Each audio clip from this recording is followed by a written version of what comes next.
বন্ধুরা, আমরা এখন যে জায়গাটিতে দাঁড়িয়ে আছি এটা হচ্ছে বাংলাদেশের সর্বদক্ষিণের জেলা কক্সবাজার এবং তার সর্বদক্ষিণের উপজেলা হচ্ছে টেকনাফ। আর টেকনাফের দক্ষিণ দিকে রয়েছে সেন্ট মার্টিন আর তার সর্বশেষ প্রান্তে রয়েছে এই ছেড়াদ্বীপ।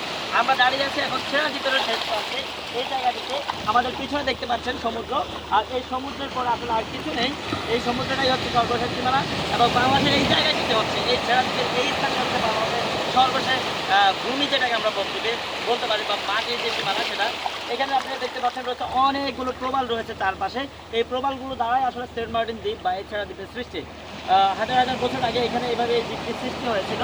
আর আমার এই দিক থেকে রয়েছে বাংলাদেশ সীমানা এবং আমার সামনের দিক থেকে রয়েছে আসলে মিয়ানমার বা বার্মা। আর এই যে দক্ষিণে পিছনের দিকটি আসলে এটা সম্পূর্ণ রয়েছে সম্পূর্ণ সমুদ্রে সাথেও। আর এই জায়গাটি যে দাঁড়িয়ে আছে এটা আবার মানে অত্যন্ত সুন্দর একটি জায়গা। আপনারা যদি আপনি এখানে না আসেন তাহলে বুঝতে পারবেন না যে মহান আল্লাহ তাআলা কত সুন্দর করে এইভাবে এই দিক থেকে সৃষ্টি করেছে, এই জায়গা থেকে সৃষ্টি করেছে। বাংলাদেশের মধ্যে এত সুন্দর একটা জায়গা আমি অনেক জায়গায় ভ্রমণ করেছি, কিন্তু এত সুন্দর একটা জায়গা আমি কখনো দেখিনি। সরকার নিজের হাতে সৃষ্টি বলতে গেলে এত সুন্দর একটা জায়গা আপনারা যখন আসবেন তখন আপনার মন ভরে যাবে, সরকার প্রতি আপনাদের বিশ্বাস বেড়ে যাবে যে কীভাবে একটি পাথরের সাথে পাথরকে মিশে এইভাবে একটি জায়গা সৃষ্টি হতে পারে সমুদ্রের মাঝখানে। ঠিক সমুদ্রের মাঝখানটায় বলতে গেলে এর আশেপাশে কোনো কিছু নেই, কোনো ভূমি নেই। আপনারা দেখতে পাচ্ছেন যে এখানে এই দ্বীপটি এটা উপর থেকে দেখতে কিছুটা তারার মতো মনে হয়, কারণ এখানে অনেকগুলো ক্যানেল রয়েছে। ক্যানেলগুলোর মাঝখানটায় মনে হবে যে চারিদিকটা একটু তারার মতো, উপর থেকে যখন দেখবেন তারার মতো মনে হয়।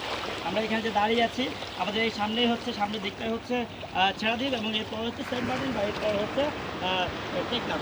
তো আমরা এখানে যেখানে দাঁড়িয়ে আছি এটা অনেক সুন্দর একটি জায়গা, খুবই সুন্দর। আপনারা আসতে পারেন এবং দেখতে পারেন, আনন্দ উপভোগ করতে পারেন। ধন্যবাদ সবাইকে।